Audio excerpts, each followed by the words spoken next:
السلام علیکم ورحمۃ اللہ وبرکاتہ۔ بسم اللہ الرحمن الرحیم۔ ارم ایک بہت ہی اچھے اور نیک خاندان سے تعلق رکھتی ہے اور خود بھی بہت شریف اور سیدھی سادی نیک لڑکی ہے۔ ارم کی امی اس کے بچپن میں ہی فوت ہو گئی تھیں۔ امی کی وفات کے بعد اس کے ابو نے ہی اس کی تربیت کی۔ اب ارم کی عمر 20 سال ہو گئی ہے اور اسے اب محسوس ہونے لگا ہے کہ اب اسے شادی کر لینی چاہیے۔ ارم نے ایک دن ڈر ڈر کر ابو کو بول دیا، ابو جان میری شادی کر دیں تاکہ مجھ سے کوئی گناہ سرزد نہ ہو جائے۔ ارم کے ابو نے ارم کے سر پر بوسہ دیتے ہوئے کہا، بیٹا میں بیٹی کا باپ ہوں اور اسی انتظار میں ہوں کہ کوئی اچھا رشتہ آئے اور میں اپنا فرض ادا کروں۔ اور ارم بیٹا آپ تھوڑا اور انتظار کرو اور آپ کوشش کرو، روزے رکھا کرو تاکہ آپ شیطان کے شر سے محفوظ رہو اور اللہ تعالیٰ آپ کو اپنے حفظ و امان میں رکھے۔ خیر ارم نے اپنے ابو کی بات مان لی اور عمل بھی کرنا شروع کر دیا، کیونکہ ارم ایک نہایت شریف اور پاک دل کی مالک ہے اور آج تک اس کو کسی نامحرم نے بے پردہ نہیں دیکھا۔ اور شریف اور نیک سیرت ہونے کے ساتھ ساتھ ان کے گھر کے مالی حالات بھی ٹھیک نہیں تھے، تو آج کے ماحول کے حساب سے کوئی اس کے گھر رشتہ لے کر نہیں آتا تھا۔ سب کہتا تھا یہ تو ملوانی ہے اور غریب ہے اور آج تک اس کی شکل تو کسی نے دیکھی نہیں، پتہ نہیں اندر سے کیسی ہوگی، وغیرہ وغیرہ۔ خیر ارم نے صبر و تحمل سے کام لیتی ہے اور خود کو شیطان کے شر سے بچانے کے لیے روزے رکھتی ہے۔ خیر وقت کا پتہ نہیں چلا، 1 سال گزر گیا مگر ارم کے گھر کوئی رشتہ نہ آیا۔ آج پھر ارم نے ابو سے سوال کیا، ابو جان میں شادی کرنا چاہتی ہوں۔ تو ابو بیٹی کو بوسہ دیتے ہوئے کہتے ہیں، میری گڑیا کوئی رشتہ ہی نہیں آیا۔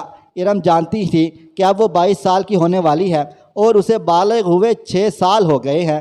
تو ارم اپنے ابو سے بولا، ابو جان گاؤں کے باہر جو جنگل ہے اس کے ساتھ جو سڑک ہے میں وہاں جا کر بیٹھ جاتی ہوں، اللہ کی قسم کوئی فقیر بھی آیا تو اس سے نکاح کر لوں گی مگر آپ کی عزت پر ذرا بھی آنچ نہ آنے دوں گی۔ ابو نے بولا، ٹھیک ہے میری گڑیا آپ جاؤ فی امان اللہ۔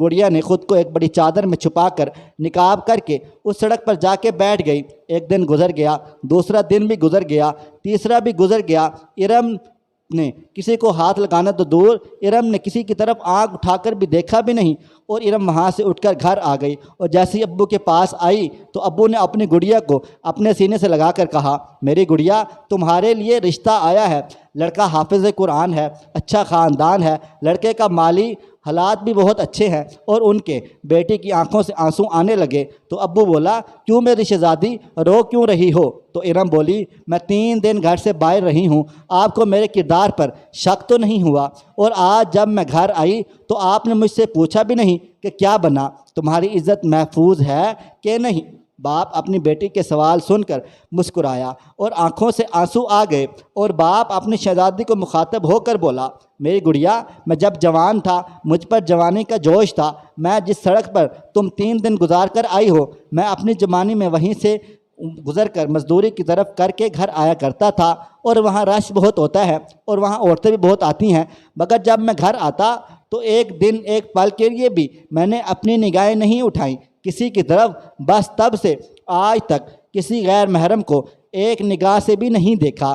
تو میری گڑیا آپ ہی بتاؤ آج کیسے ہو سکتا ہے میری عزت میری شہزادی میری جان کی طرف سے کوئی آنکھ اٹھا کر دیکھ لے؟ یہ کہہ کر باپ نے اپنی گڑیا کو بوسہ دیا اور گڑیا اپنے ابو کو دیکھ کر مسکرائی اور ان کے ہاتھوں کو چوما۔ حاصل سبق کیا ہے میرے بھائیوں؟ خدا را خود کی نگاہیں نیچی رکھا کرو۔ میں جانتا ہوں مانتا ہوں کہ عورت کو پردے کا حکم ہے اللہ تعالیٰ نے، مگر سورہ نور آیت نمبر 30 میں پہلے مرد کو اپنی نگاہیں نیچی رکھنے کا حکم ہے، اس کے بعد آیت نمبر 31 میں عورت کو پردے کا حکم دیا گیا ہے۔ آج ہم خود کے گریبان میں دیکھتے نہیں اور عورتوں کو پوائنٹ آؤٹ کرتے رہتے ہیں، آخر کیوں؟